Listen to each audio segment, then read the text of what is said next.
Olá, essa é mais uma aula referente ao centro de massa, a essa que a gente fala sobre sistema de partículas, e hoje a gente vai falar sobre a segunda lei de Newton para esse sistema.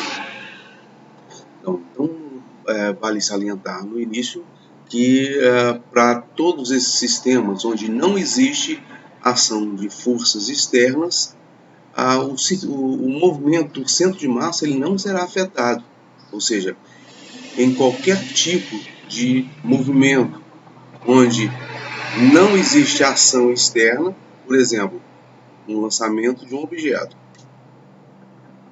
lançamento oblíquo, alcance do objeto.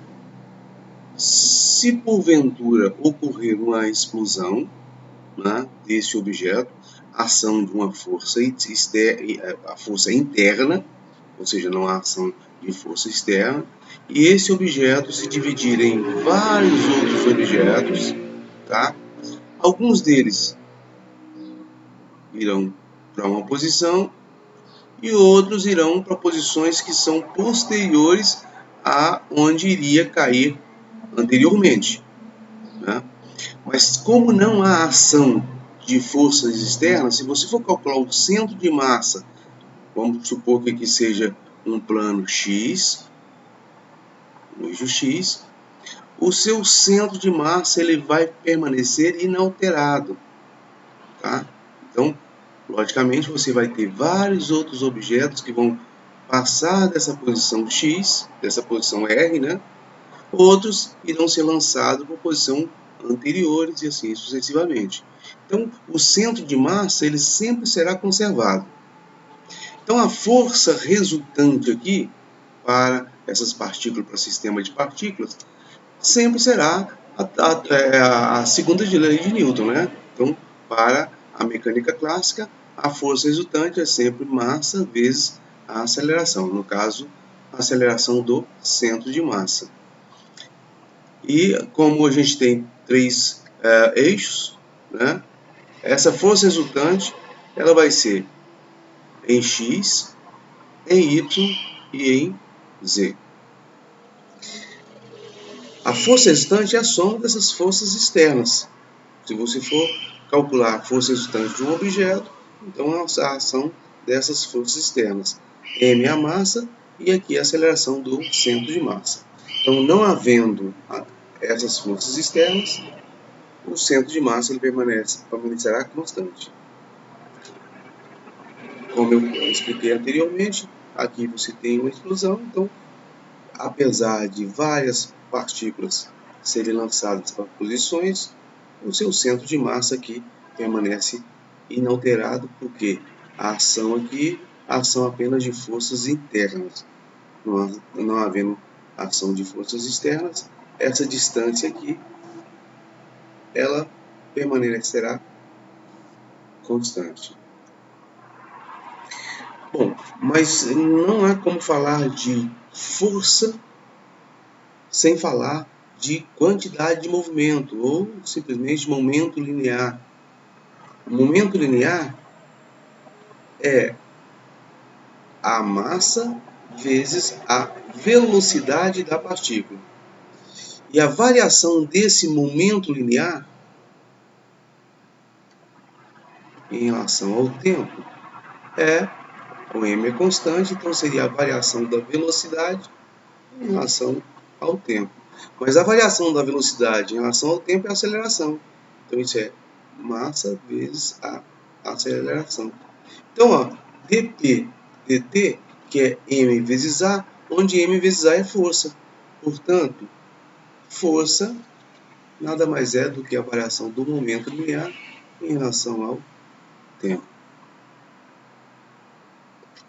Aqui nós temos momento e aqui a expressão matemática que eu acabei de mostrar para vocês, que é a segunda lei de Newton em função dessa taxa de variação do momento da partícula. O momento do centro de massa sempre será a massa vezes a velocidade do centro de massa. Então, quando você trata de uma partícula, você pode considerar como se toda a massa estivesse concentrada em um ponto, E aí você leva em consideração sempre a velocidade desse centro de massa. Então, a velocidade do centro de massa. Então, no momento é a massa que vai estar concentrada nesse ponto, e o momento, a massa vezes a velocidade desse centro de massa. Para sistemas de partículas, essa força resultante sempre será dp dt. E para hoje nós iremos resolver dois probleminhas bem simples. Tá? Então aqui eu tenho dois patinadores. Então, um patinador de cá e outro a 10 metros desse aqui, né? Então, e eles estão segurando, estão numa pista, né, de gelo, e seguram a extremidade de uma vareta de 10 metros. Então, 10 metros. Conveniente você sempre colocar um na posição de origem e o outro na posição final. Para quê? Para que a gente possa calcular a posição do centro de massa, que é a massa do primeiro vezes a posição do primeiro mais a massa do segundo vezes a posição do segundo, dividido pela soma das massas. Aqui os patinadores se puxam, né? Qual a distância percorrida pelo patinador de 40?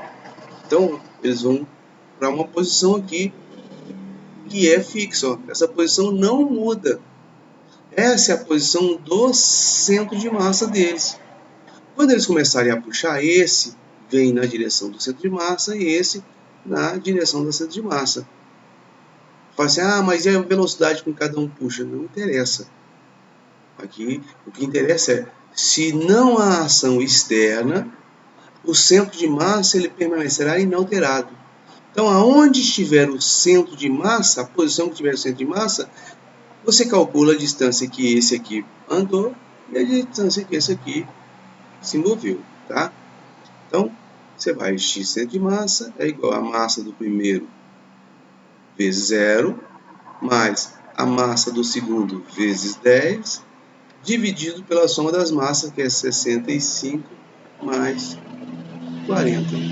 Aí você vai encontrar a posição do centro de massa.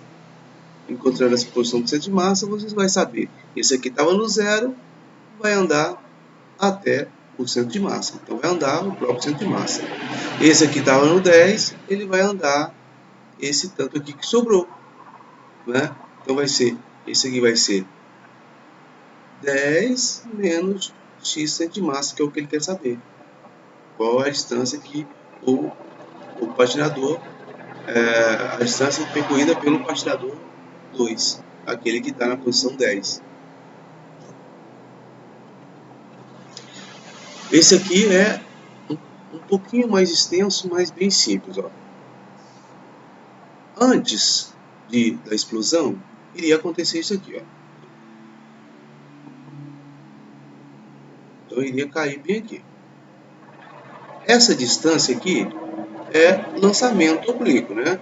R igual a V0 ao quadrado, seno de 2θ, dividido por G, que a gente estudou lá em lançamento oblíquo. Então, o objeto iria cair aqui. O que acontece? Quando explodiu, esse aqui caiu em R sobre 2. E esse outro vai cair além da posição R. Ó. Era para cair aqui, ele vai cair mais adiante, nessa posição aqui, que está uma distância x, tá? Da origem. Então, da origem aqui, ele vai cair nessa posição x. E essa posição x é que a gente quer descobrir. Como é que a gente faz? O x, centro de massa, ele é conservado, tanto antes como depois. Ou seja, se ia cair aqui, o centro de massa, como não há ação de forças externas, o x, centro de massa, não vai mudar. Tá? Onde estava o x, centro de massa? O x, centro de massa, estava bem aqui, ó, em R. Então, aqui vai ser R. Então, o x, centro de massa é R.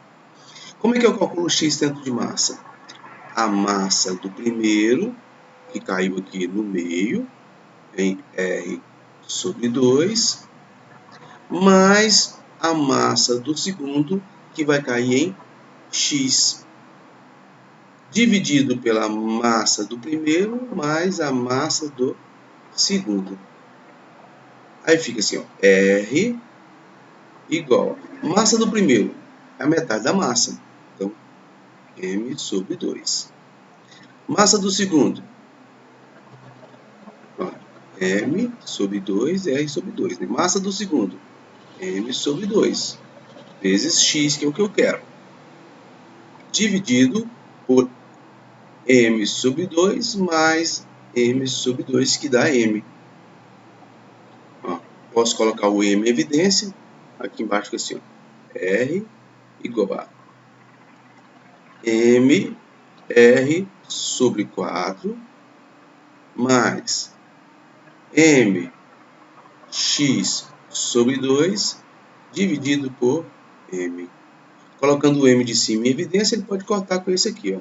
Então, não preciso da massa.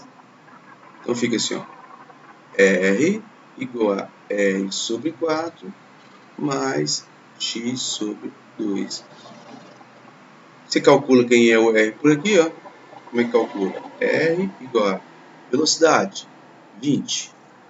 20 ao quadrado. Seno de 2 vezes o ângulo, 60. Então, seno de 120, dividido por 9,8. E aí você determina o valor de x. Beleza? Então, até nossa próxima.